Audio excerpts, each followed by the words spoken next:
Hi everybody, this is Mozingo here with our October update of what we're doing in the classroom. Okay, RSK and Kinder, we were talking about shapes. Shapes are enclosed space.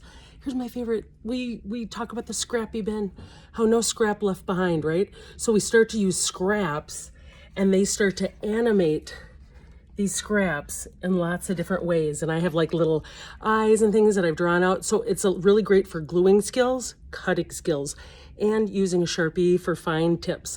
So again, we're still talking about line quality.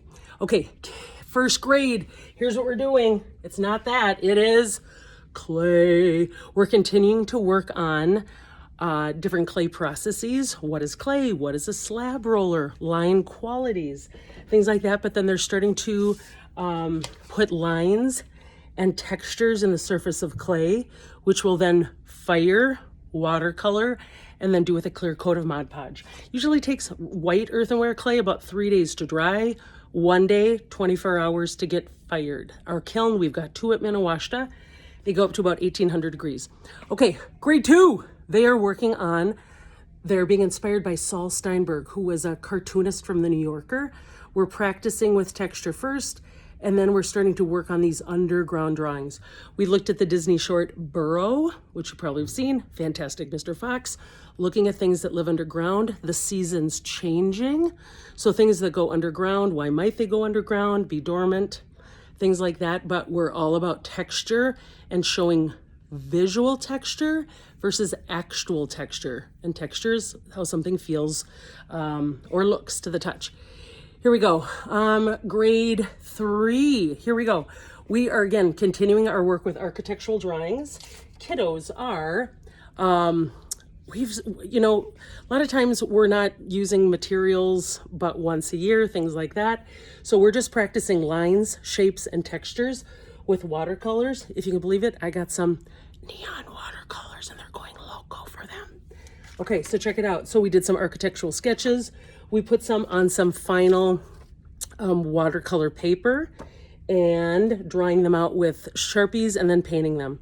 I'm still using the same medium. Check it out for 4th grade. 4th grade is all about, again, aerial maps. I know in the social studies unit that they study maps in 5th grade. So this developmentally is really great timing to kind of prep them for 5th grade. But same thing, they're practicing with lines, shapes, textures, with watercolor. We're looking at brush quality. Again, everything is preparing them for that grip as they write. But 4th grade is working on all kinds of aerial maps, using those colors, but again, emphasizing the art element of line, shape, texture. Okay, and then grade 5, they're continuing to work on optical illusions. They're trying to finish up with those so then we can start to work on some other more colorful work. Now, as you know, I love books.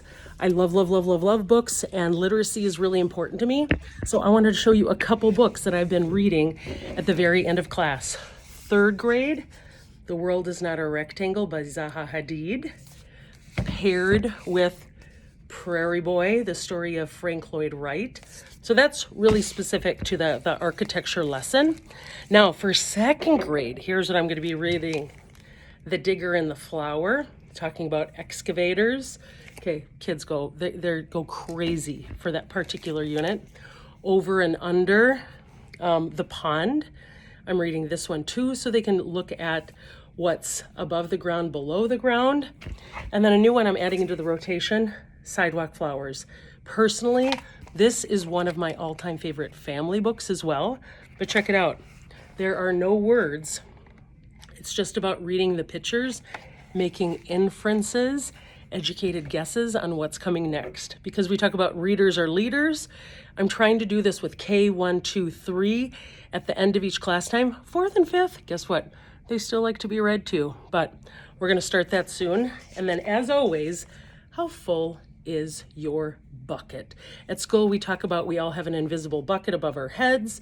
And when somebody does something great, a drop goes into that bucket. Or if somebody's not doing so nice to us, it tips our bucket. So, and when we help another person, it actually helps fill our bucket. So this is one definitely for the ages that I wanted to share. So that's the latest. I'm still working on the big mural in the hallway. Stop by if you get a chance.